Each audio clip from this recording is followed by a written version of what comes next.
Welcome to the Grown Ass Man Show. We fucking up the whole program. We fucking up the whole program. What's up, everybody? This is Dalen with the Grown Ass Man Show. I'm here with James and Nick. Yep. Hey, this was sent to me by my main man, my brother, Vernon Slaughter, in East St. Louis, Illinois. We were talking about athletes that get the money and then they end up broke. Well, this happens quite a bit to football players. It happens a lot to boxers. But this particular guy ended up being a basketball player, and he made a lot of money. And now that, and the way these contracts are structured, it's done in an annuity, where you get so much a year forever. Because these owners, they're really cheap, and they really don't want to give up a lot of money. Yeah, up front, yeah. Yeah, so they, you get paid, but these guys spend money faster than what they get it, so they a lot of them end up filing bankruptcy or trying to get structured settlements or whatever. Well, a lot of people think, especially NFL players, really, they get the misconception that these guys make a lot of money. And you got, on a team of 53 guys, you probably have 7 that make over $1 million. And that's nowadays. In the big money days, the NFL minimum right now is right at $300,000. So you take a 21-year-old, you give him $300,000. Yeah, straight out of college. Straight out of college. And never had a job in college. Most of them never had a job. Now, a lot have a job in college, so if you have a full ride scholarship. So after you pay your agent and your tax man, you're staring at, yeah, $300,000, you're probably living just over 150. about 175. 175, sure. So after that, you still you haven't bought a car yet. And you gotta go get a house. You got to, unless you want to live with 5 big smelly dudes, and that's real bad for sexy time. Yeah, go get a high-rise condo in You the city you're living in.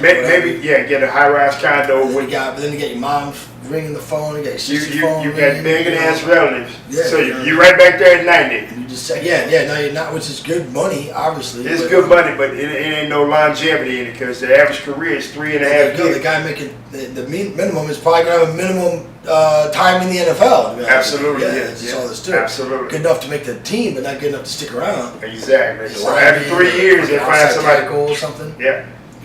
Yeah. A backup running back. And so all these people, like Ray Lewis always says, when it looks like it's all good, a lot of times it ain't all good. I think a lot of athletes probably need to go back and look at an old Nancy Reagan video and just say no. Yeah. Because you got so many people in your hand, it's just like trying to get your wallet and God knows what else. And next thing you know, you're like, where'd the money go? Yeah. And to be honest with you, though, some of it is on them, because it's your money. You have to be responsible for yourself. Yeah, that's true. At the end of the day, you can't listen to what the lawyer said or the accountant. How many accountants robbed them too? Oh, the accountants robbed them, and Dwight Freeney had the lady from Bank of America. She was a personal banker. Yeah. Stole $20 million of his.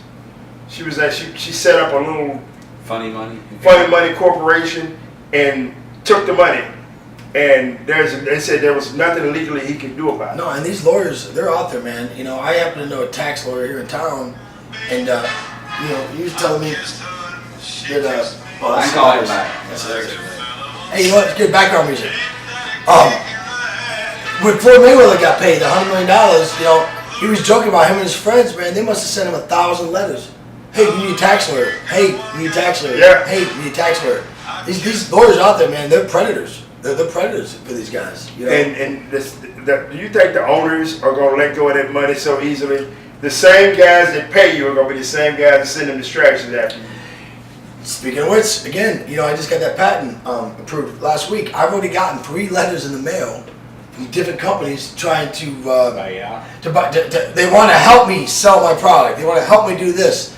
Dude, my patent lawyers sold my information off to these other companies. It's ridiculous. Yeah. There's so many predators trying to come after your money. I ain't got no money, and I'm only getting letters trying to get my money. Yeah. And a lot of people, they see these guys going broke and this and that, and they talk about these guys are broke. And a lot of in the 80s, a lot of guys the agents could rip them off, like they but now they made rules where the agent only gets 3%. They can only get up to 3% of what they get, like league wise. Gotcha. So actually put that in the Yeah, contract. but like every outside endorsement, they can get X amount of dollars. Piece of that. Yeah, you know, they can get whatever they want. Like, you know, when they sell off the gloves, or if somebody gets an energy drink or something. No, it's wrong. It's just sad. I mean, you see people like Mike Tyson. I know Mike Tyson's done well for himself since then, but when you just watch these guys squander this type of money, they're the ones out there on the field or in the boxing ring doing it.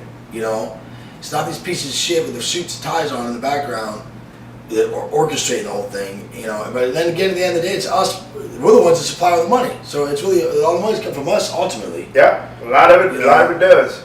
And the thing about it, was like, especially with football and boxing, and now at some point with this UFC stuff, it's like those guys, a lot of them are probably, you know, by the time they're 40, 50 years old, half of them probably won't even know where they're at. Yeah, no, Yeah, a lot of they're them. done. They're done, you know, and it's a shame that they don't have anything, the money they rightfully earn, they don't have anything to fall back on. And they did it for our entertainment, you know, and that's fine. You know, and that's what they did. You know, high risk, high reward. But you know, it's almost like you just wish these college students. You know, you can't talk about the boxing, UFC, but at least with these college students, you know, because they're going to school, get free rides, to get an education. You think that they would, you know, make them take finance classes or some type of degree in that, you know, instead of just taking Well, you know, choir for 3.5 years till they get drafted. well, even to that, you know, even to that, I said, you know, when the housing market and all that went down, the financial editor of the Wall Street Journal, he lost his house. Yeah. So yeah. that's somebody that went to school, you know. No, that's true. You know, because a lot of people always say, well, that's their responsibility. You know what? There's a lot of time they put that stuff in the fine print. And whenever it's fine print, it's never to your advantage. Always remember that. Yeah, that's why it's fine print. That's why it's fine print. That's why it's fine print. That's why it's fine print. That's pretty intense. Yeah. You know, and I did realty for a little while, dude, and it's just funny. When I was doing that, and you meet people, I'll tell you right now, realtors know the least about real estate than anybody else, man. You Yeah. know? Oh, absolutely. If a realtor's telling you to do something or a lawyer's telling you to do something, they're both lying to you. I can tell you right now, it's in their advantage, not yours. I'll tell you that right now. But Because that's the point. it's one of the craziest things. People, you know, and people always, you know, they're like, well, look, they were broke, this and that. There's a lot of lawyers and stuff that were riding high. It's not, you know, Donald they're Trump just, went bankrupt 4 times, but he's Yeah. a successful businessman. yeah. Whatever. That was what I was gonna bring up. Yeah. But yeah, but you know what? Yeah, and these guys, and people always want to, you know, they always blame the victim. These guys are victims because you know what? When it's people crowding around to work against you, a lot of times you're not gonna win. A lot of times you can, but you know, a lot of guys are on the top. Deion Sanders was the one guy that I know. Deion would go hire a law firm to negotiate his contract, pay him up front, and then be done with him. He's like, I don't need an agent hanging on to me.